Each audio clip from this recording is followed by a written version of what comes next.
اور جب انہوں نے پرندوں کا جائزہ لیا تو کہنے لگے کیا سبب ہے مجھے ہدہد نظر نہیں آتا؟ کیا کہیں غائب ہو گیا ہے؟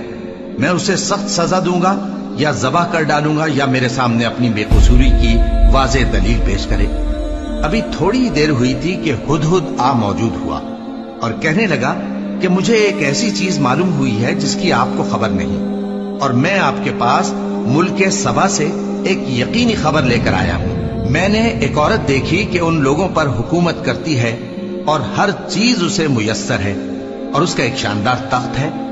میں نے دیکھا کہ وہ اور اس کی قوم اللہ کو چھوڑ کر آفتاب کو سجدہ کرتے ہیں، اور شیطان نے ان کے اعمال انہیں آراستہ کر دکھائے ہیں اور ان کو رستے سے روک رکھا ہے، پس وہ رستے پر نہیں آتے اور نہیں سمجھتے ہیں کہ اللہ کو جو آسمانوں اور زمین میں چھپی چیزوں کو ظاہر کر دیتا اور تمہارے پوشیدہ اور ظاہر اعمال کو جانتا ہے، کیوں سجدہ نہ کریں؟ اللہ کے سوا کوئی عبادت کے لائق نہیں، وہی عرش عظیم کا مالک ہے۔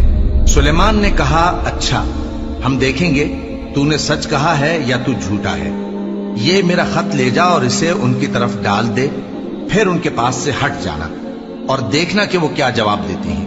ملکہ نے کہا کہ دربار والوں، مجھ تک ایک نامہ گرامی پہنچایا گیا ہے، وہ سلیمان کی طرف سے ہے، اور مضمون یہ ہے کہ شروع اللہ کا نام لے کر جو بڑا مہربان نہایت رحم والا ہے، بعد اس کے یہ کہ مجھ سے سرکشی نہ کرو اور مطیع و فرما بردار ہو کر میرے پاس چلے آؤ۔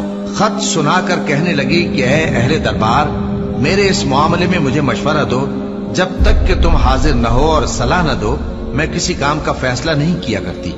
وہ بولے کہ ہم بڑے زوراور اور سخت جنگجو ہیں، اور حکم آپ کے اختیار میں ہے، تو جو حکم دیجیے گا اس کے انجام پر نظر کر لیجیے گا۔ اس نے کہا کہ بادشاہ جب کسی شہر میں داخل ہوتے ہیں تو اس کو تباہ کر دیتے ہیں اور وہاں کے عزت والوں کو ذلیل کر دیا کرتے ہیں، اور اسی طرح یہ بھی کریں گے، اور میں ان کی طرف کچھ تحفہ بھیجتی ہوں اور دیکھتی ہوں کہ قاصد کیا جواب لاتے ہیں۔ پس جب قاصد سلیمان کے پاس پہنچا تو سلیمان نے کہا کیا تم مجھے مال سے مدد دینا چاہتے ہو؟ سو جو کچھ اللہ نے مجھے عطا فرمایا ہے وہ اس سے کہیں بہتر ہے جو تمہیں دیا ہے۔ حقیقت یہ ہے کہ اپنے تحفے سے تم ہی خوش ہوتے ہوگے۔ ان کے پاس واپس جاؤ، اب ہم ان پر ایسے لشکر لے کر حملہ کریں گے جن کے مقابلے کی ان میں طاقت نہ ہوگی، اور ان کو وہاں سے بے عزت کر کے نکال دیں گے اور وہ ذلیل ہوں گے۔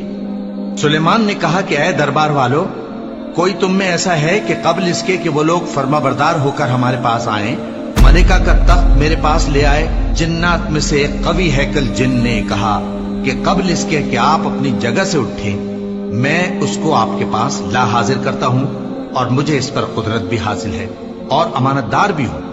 ایک شخص جس کو کتاب الہی کا علم تھا کہنے لگا کہ میں آپ کی آنکھ کے جھپکنے سے پہلے پہلے اسے آپ کے پاس حاضر کیے دیتا ہوں۔ جب سلیمان نے تخت کو اپنے پاس رکھا ہوا دیکھا تو کہا کہ یہ میرے پروردگار کا فضل ہے تاکہ مجھے آزمائے کہ میں شکر کرتا ہوں یا کفران نعمت کرتا ہوں، اور جو شکر کرتا ہے تو اپنے ہی فائدے کے لیے شکر کرتا ہے، اور جو ناشکری کرتا ہے تو میرا پروردگار بے نیاز ہے، کرم کرنے والا ہے۔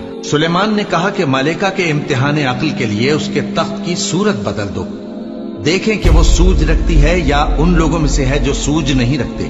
پھر جب وہ آ پہنچی تو پوچھا گیا کہ کیا آپ کا تخت بھی اسی طرح کا ہے؟ اس نے کہا کہ یہ تو گویا ہو بہو وہی ہے، اور ہم کو اس سے پہلے ہی سلیمان کی عظمت و شان کا علم ہو گیا تھا، اور ہم فرما بردار ہیں۔ اور وہ جو اللہ کے سوا دوسروں کی پرستش کرتی تھی، سلیمان نے اس کو اس سے منع کیا کہ وہ کافروں میں سے تھی۔ اس کے بعد اس سے کہا گیا کہ محل میں چلیے۔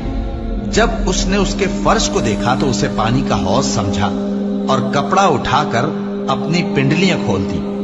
سلیمان نے کہا یہ ایسا محل ہے جس کے نیچے بھی شیشے جڑے ہوئے ہیں۔ وہ بول اٹھی کہ پروردگار، میں اپنے آپ پر ظلم کرتی رہی تھی، اور اب میں سلیمان کے ساتھ اللہ رب العالمین پر ایمان لاتی ہوں۔